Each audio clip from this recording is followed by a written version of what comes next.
Karnataka examination board ಅವರು PUC ಮಕ್ಕಳಿಗೆ help ಆಗಲಿ ಅಂತ ಅವರ ವೆಬ್ಸೈಟ್ನಲ್ಲಿ ಎಷ್ಟೊಂದು ಲರ್ನಿಂಗ್ ಮೆಟೀರಿಯಲ್ಗಳನ್ನ ಹಾಕಿದ್ದಾರೆ.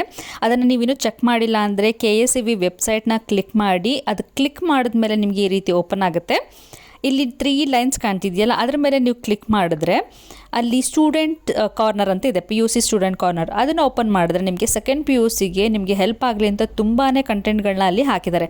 ಸ್ಟಡಿ ಮೆಟೀರಿಯಲ್ ಆಗಿರಬಹುದು, ಅದು ವಿಡಿಯೋಸ್ಗಳಾಗಿರ್ಬೋದು, ಎಲ್ಲ ಅಸೆಸ್ಮೆಂಟ್ ವಿಡಿಯೋಸ್ಗಳು ಎಲ್ಲನೂ ಅವೈಲೇಬಲ್ ಇದೆ. ಹಾಗೆ ನಿಮಗೆ final exam subject wise blue print ಕೂಡ ಅವೈಲೇಬಲ್ ಇದೆ, ಮಾಡೆಲ್ ಕ್ವಶನ್ ಪೇಪರ್ ಅವೈಲೇಬಲ್ ಇದೆ, ವಿತ್ ಆನ್ಸರ್ ಕೂಡ ಅವೈಲೇಬಲ್ ಇದೆ. ಕ್ವಶನ್ ಬ್ಯಾಂಕ್ಸ್ಗಳನ್ನ ಹಾಕಿದ್ದಾರೆ.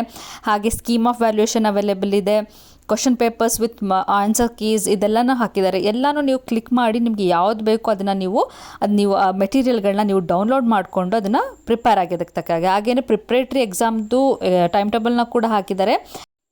ಎಲ್ಲ ಮೆಟೀರಿಯಲ್ಗಳನ್ನು ಡೌನ್ಲೋಡ್ ಮಾಡ್ಕೊಳ್ಳಿ, ಅದನ್ನು ಉಪಯೋಗ ಪಡ್ಕೊಳ್ಳಿ. ಹಾಗೆ ನಿಮ್ಮ PUC ಓದ್ತಾರಂಥ ಫ್ರೆಂಡ್ಸ್ಗಳು ಯಾರಾದರೂ ಇದ್ದರೆ ಅವ್ರಿಗೆ ಫಾರ್ವರ್ಡ್ ಮಾಡಿ, ನಿಮ್ಮ ರಿಲೇಟಿವ್ಸ್ ಯಾರಿದ್ದರೆ ಅವ್ರಿಗೆ ಫಾರ್ವರ್ಡ್ ಮಾಡಿ, ಅವರು ಕೂಡ ಇದನ್ನು ಉಪಯೋಗನ ಪಡ್ಕೊಳ್ಳಿ. ಈ ವಿಡಿಯೋ ನಿಮಗೆ ಹೆಲ್ಪ್ ಆಗಿದರೆ ಖಂಡಿತ ಇದನ್ನು ಬೇರೆಯವ್ರಿಗೂ ಸರ್ಕ್ಯುಲೇಟ್ ಮಾಡಿ, ಅವ್ರಿಗೂ ಹೆಲ್ಪ್ ಮಾಡಿ.